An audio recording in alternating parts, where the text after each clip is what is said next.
باید اینجا باشه. من که میخوام اینو بردارم.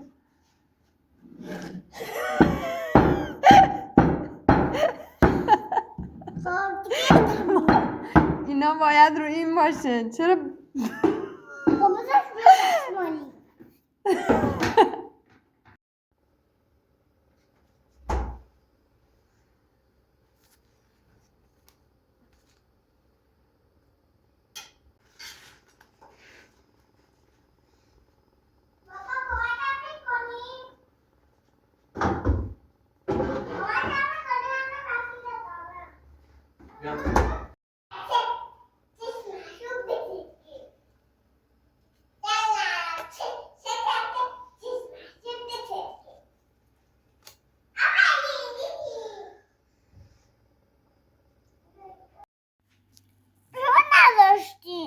من میاد که بعدش میاد میاردارش باری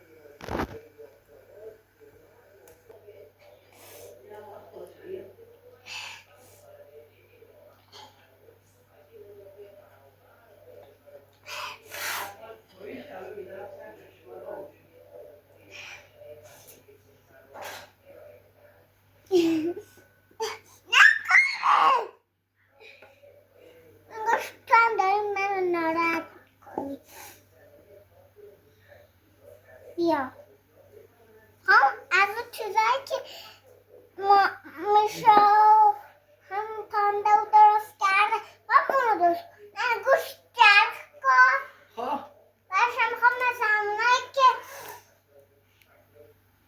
آخر سو با پانده و از اونو درست کرد نه میخوام از اونو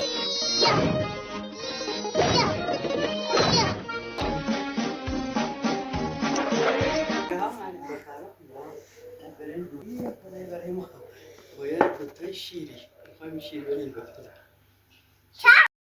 اینجا اون نیارش اما آشپز بد اخلاقم نه اخلاقت خیلی خوبه من دوست دارم این خوبه آره. حالا بردار من آشپزم اینم یه آشپز دیگه می یاد شما آرداشو باید بریزی. بیا بپر او بد ماما بد ماما این که خیلی کوچکه مریم بلند نیست نگاه دختر عجله ها اینقدر خوبه ها خیلی آره اینجوریش کن باز بپس آفرین برداریم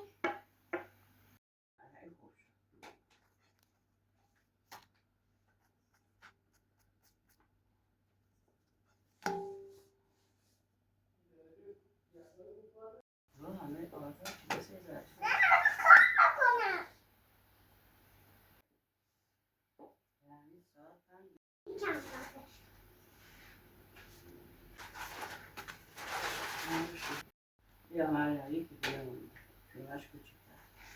اون شدم خیلی